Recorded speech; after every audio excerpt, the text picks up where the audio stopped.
ሊቨርፑል በሲዝኑ በማንቸስተር ሲቲ ሶስተኛ ሽንፈቱን አስተናግዷል። ውድ የቻናላችን ቤተሰቦች እንኳን ወደ ቻናላችን በደህና መጣችሁ። 8 ሰዓት ከ45 ላይ በጀመረው የኤፍኤ ካፕ የሩብ ፍጻሜ ጨዋታ ሊቨርፑል በማንቸስተር ሲቲ አሳፋሪ በሆነ መንገድ 4-2 በሆነ ውጤት ተሸንፏል። የዚህንም ጨዋታ ማች ሪያክሽን ይዤላችሁ መጥቻለሁ። እስከ መጨረሻው ደቂቃ ድረስ አብራችሁ ቆይታችሁ እንድትከታተሉ በአክብሮት ተጋብዛለሁ። እናንተም በጨዋታው ላይ ያላችሁን ሀሳብ እንዳለ ኮሜንት ሴክሽን ላይ በመጻፍ እንድታሳውቁኝ፣ ሰብስክራይብ፣ ላይክ፣ ሼር እያደረጋችሁ የቻናሉ ቤተሰብ እንድትሆኑ በአክብሮት እጠይቃለሁ። አሁን በቀጥታ ወደ ጨዋታው የመንገባ ይሆናል። አብራችሁን ቆዩ። 8 ሰዓት ከ45 ላይ በጀመረው የካራባኦ ካፕ የሩብ ፍጻሜ ጨዋታ ማንቸስተር ሲቲ በሃላንድ 3 ግቦች እንደዚሁም ደግሞ በሴሜኖ 1 ግብ ታግዘው ጨዋታውን 4-2 በሆነ ውጤት ሊያሸንፉ ችሏል።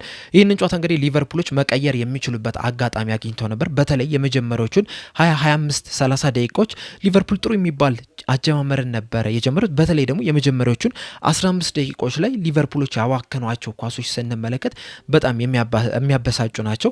መሐመድ ሳላህ አንድ ምርጥ የሚባል እድልን 14ኛው ደቂቃ ላይ አግኝቶ ነበረ። እንደዚሁም ሂጎ ኤኪቲኬም በጣም ጥሩ የሚባል ቻንስን ከአንዴም ሁለቴም አግኝቶ ነበር። በተለይ አንደኛዋን አመታቱን ቢያሳምር ኖሮ ምናልባትም ወደ ግብነት መቀየር ይችል ነበርና በእነዚህ 20-25 ደቂቃዎች ውስጥ ሊቨርፑል ያገኟቸውን ቻንሶች አለመጠቀማቸው እዚህ ጨዋታ ላይ እንግዲህ ተሸንፈው እንዲወጡ አድርጓቸዋል።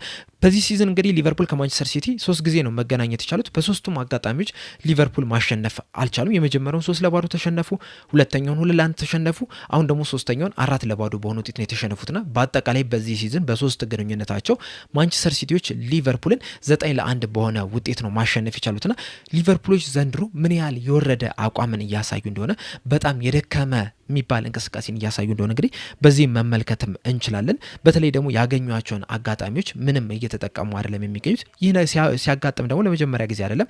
በአጠቃላይ በዚህ ሲዝን ሊቨርፑሎች የተለያዩ በጣም ትልልቅ የሚባሉ እድሎችን አግኝተው ነበር። ነገር ግን እነዛን እድሎች ሳይጠቀሙበት ቀርቶ ጨዋታዎችን እየተሸነፉ እየወጡ ነው የሚገኙት። በዚህ ጨዋታ ላይም የተመለከትነው ይሄንን ነው። ምክንያቱም ሊቨርፑሎች ነበሩ ቅድሚያ በጣም ጥሩ የሚባሉ እድሎችን ማግኘት ችለው የነበረው፣ እንደዚሁም ጥሩ የሚባልንም አጀማመር ጀምረው የነበረው። ነገር ግን ማንቸስተር ሲቲዎች ቀስ እያሉ ወደ ጨዋታው መግባት ችሏል። በተለይ ደግሞ ከ15ኛው ደቂቃ በኋላ ማንቸስተር ሲቲዎች የተሻለ ኳስ መቆጣጠር ችለው ነበር። እንደዚሁም 18ኛው ደቂቃ ላይም የፔናልቲም ጥያቄም አቅርበው ነበር። ይህንን ጥያቄ ማቅረብ የቻሉት የተሻለ የሚባል ተጽዕኖን ሊቨርፑል ላይ መፍጠር ስለቻሉ ነው።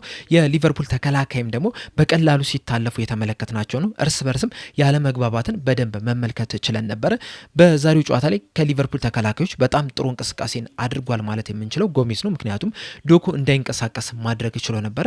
በእርግጥ በተለያዩ አጋጣሚዎች ዶኩና ኦራይሊ ጎሜዝን ለማጥቃት ጥረት ሲያደርጉ ነበር። በዛ አጋጣሚ ደግሞ ዶሚኒክ ሶቦስላይና ራያን ግራቨንበርግ ወደዛ እየተጠጉ ጎሜዝን ለማገዝ ጥረት ሲያደርጉ ነበር። ነገር ግን በ1-1 ግንኙነቶች ግን ጎሜዝ በጣም የተሻለ ተጫዋች ሆኖ መመልከት ችለናል። ከ38ኛው ደቂቃ በኋላ ግን የሊቨርፑል መከላከል በጣም የወረደ እንደሆነ አሁንም ትልቅ ችግር እንዳለባቸው በደንብ ያሳበቀ ነው የነበረው። የመጀመሪያውን ግን ማንቸስተር ሲቲዎች 38ኛው ደቂቃ ላይ ነበረ በሃላንድ ከፔናልቲ ጎል ማስቆጠር የቻሉት።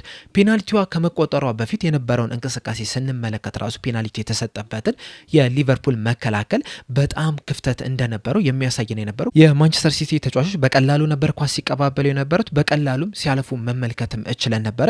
ይህም ብቻም አይደለም 18ኛው ደቂቃ ላይ ራሱ ማንቸስተር ሲቲዎች ፔናልቲ ይገባናል ያሉበትን ኢንሲደንት ስንመለከት ራሱ ሃላንድ በቀላሉ ነበር ተጫዋቾችን ገፋፍቶ ሲያልፍ የነበረውና የሊቨርፑል መከላከል በዛሬው ጨዋታ ላይ በጣም ደካማ ሆኖ መመልከት ችለናል። የመጀመሪያዎቹ 15 ደቂቃዎች ላይ ሊቨርፑል የተሻለ የተጫወቱት ራሱ የአጥቂ ስፍራ ላይ የነበሩ ተጫዋቾች ኳሱን በስነ ስርዓት ስለያዙት ነበር። በተለይ ደግሞ ፍሎሪን ቪርትዝ በተደጋጋሚ ኳሱን ያገኝ ነበር። የተሻለ የሚባል እንቅስቃሴም ሲያደርግም መመልከት ችለን ነበር። እንደዚሁም ከሂጎ ኤኪቲኬ ጋርም በጣም ጥሩ የሚባል ጥምረትንም ማስመልከት ችሎ ነበረ።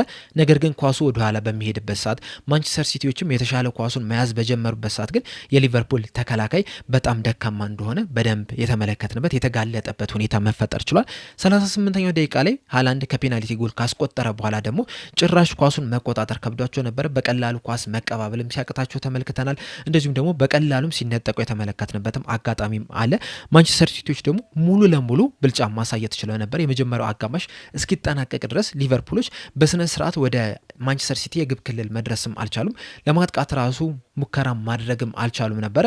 በዚህም ጫናም እንግዲህ ማንቸስተር ሲቲዎች ሁለተኛውን ግብ ልክ የመጀመሪያው አጋማሽ ሊጠናቀቅ ሁለተኛው ጭማሪ ደቂቃ ላይ ማስቆጠር ቻሉ። ከዛ በኋላ የመጀመሪያው አጋማሽ ተጠናቀቀ። ሁለተኛው አጋማሽ ላይ ማንቸስተር ሲቲዎች የበላይነታቸውን ማስቀጠል ማስቀጠል ችሏል። ሊቨርፑሎች እንግዲህ መቀየር የሚችሉበትን እድል ሳይጠቀሙበት ቀርቷል። ማንቸስተር ሲቲዎች የተሻለ መንቀሳቀስ ቻሉ። ከዛ ብዙም ሳይቆይ 50ኛው ደቂቃ ላይ ሴሜኖ በጣም ጥሩ የምትባል ግብን ማስቆጠር ቻለ። እቺንም ግብ ስንመለከት በተለይ ሴሜኖ ኳሱን ያገኘበት መንገድ ስንመለከት የሊቨርፑል ተከላካዮች በጣም ፈዘው ነበር የተመለከትናቸው። በቀላሉ ነበረ ተሰንጥቆ የታለፈባቸው። በቀላል ፓስ ነበረ ሴሜኖ እግር ስር መድረስ የቻሉ። ሴሜኖም እንግዲህ በጣም ጥሩ የምትባል ግብንም ማስቆጠር ችሏል። ጥሩ የሚባል አጨራረስም ነበር የጨረሰው። ከዛ በኋላ እንግዲህ ብዙም አልቆየም። 57ኛው ደቂቃ ላይ ሃላንድ አራተኛዋን ግብ ማስቆጠር ቻለ። ለራሱ ደግሞ ሶስተኛዋን ግብ ማለት ነውና የማንቸስተር ሲቲ ግቦችን ስንመለከት ከ39ኛው ደቂቃ ላይ እስከ 50ኛው ደቂቃ ድረስ ነው ማስቆጠር የቻሉትና ማንቸስተር ሲቲዎች የበላይነት ባሳዩበት ደቂቃ ውስጥ ከፍተኛ ተጽዕኖ መፍጠር ችለው ጎልም ማስቆጠርም ችሏል። ሊቨርፑሎች በአንጻሩ የተሻሉ በነበሩበት ሰዓት ቻንሶችን ክሬት ባደረጉበት ሰዓት ያንን ክሬት ያደረጉትን ቻንስ መጠቀም ሳይችሉ ቀርቷል። ይህንን ነገር ደግሞ በአጠቃላይ በሲዝኑም ስንመለከት የነበረው ነገር ነው።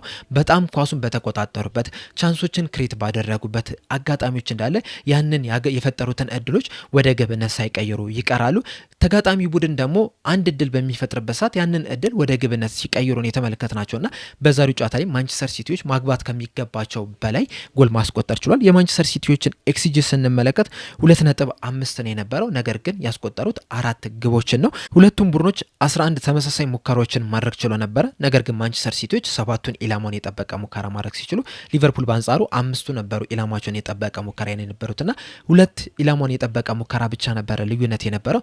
ነገር ግን ማንቸስተር ሲቲዎች ከነዚህ ኢላሙን ከጠበቁ 7 ሙከራዎች 4ቱን ወደ ግብነት መቀየር ችሏል። እንደዚሁም ደግሞ እነዚህም 4 አጋጣሚዎች ደግሞ በጣም ትልልቅ የሚባሉ እድሎች ነው የነበሩትና 4 ትልልቅ እድሎችን ፈጠሩ፣ 4ቱንም ወደ ግብነት ቀየሩ። ሊቨርፑል በአንጻሩ 2 ትልልቅ እድሎችን ማግኘት ችሎ ነበረ፣ ነገር ግን እነዚህን 2 እድሎችም ሳይጠቀሙበት ቀርቷልና በጣም የወረደ አቋምን የተመለከት ነው። በተለይ መሐመድ ሳላህ 14ኛው ደቂቃ ላይ ያገኛትን እድል ቢጠቀማት ኖሮ ምናልባትም የጨዋታው ሂደት ሙሉ ለሙሉ ሊቀየር የሚችልበትም አጋጣሚም ነበረ። ይበልጥ ደግሞ እቺ አጋጣሚ የምታበሳጨው ከዚህ ቀደም መሐመድ ሳላህ እንደዚህ አይነት አጋጣሚዎችን አግኝቶ ነበረ፣ ነገር ግን እነዛን አጋጣሚዎች ወደ ግብነት ነበረ መቀየር የቻለው። ነገር ግን በዚህ ጨዋታ ላይ 14ኛው ደቂቃ ላይ በጣም ምርጥ የምትባል እድልን አግኝቶ ነበረ፣ ነገር ግን ሁለተኛ ተቹ በጣም መጥፎ በመሆኑ ምክንያት የኩሱኑፍ ከኋላ በመምጣት እንግዲህ ያችን ኳስ ሊያጨናግፋት ይችላል። እንደዚሁም ደግሞ ሁለተኛው አጋማሽ ላይም ፔናልቲም አግኝቶ ነበር 4-2 ከሆኑ በኋላ ያችንን ፔናልቲ ሳይጠቀምበት ቀርቷል።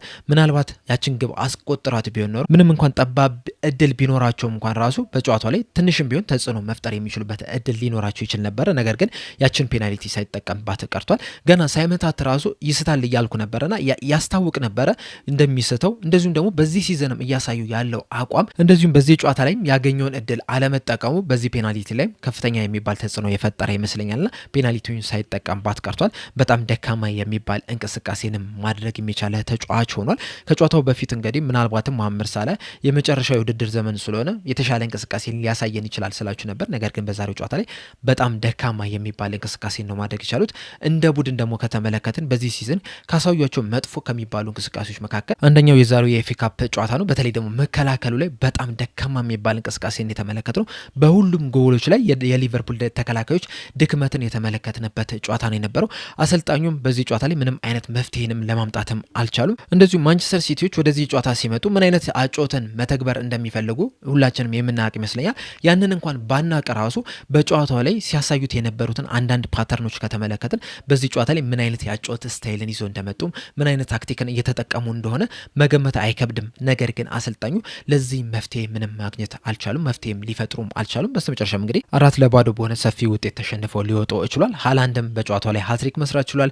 ማርክ ጌም በ5 አጋጣሚዎች በዚህ ሲዝን ሊቨርፑልን ማሸነፍ ችሏል። በ3 አጋጣሚዎች ከክሪስታል ፓላስ ጋር፣ በ2 አጋጣሚዎች ደግሞ ከማንቸስተር ሲቲ ጋር በመሆን ሊቨርፑልን ማሸነፍ ችሏል። እንደዚሁም ሴሜኒዮም ደግሞ ሊቨርፑል ላይ አሁንም ጎል ማስቆጠር የቻለ ተጫዋች ሆናል እና ማንቸስተር ሲቲዎች በጃንዋሪ ወር ላይ ያስፈርሟቸው ተጫዋቾች አሁን ላይ እንግዲህ በጣም ጥሩ የሚባል ተጽዕኖን እየፈጠሩላቸው ነው የሚገኙ።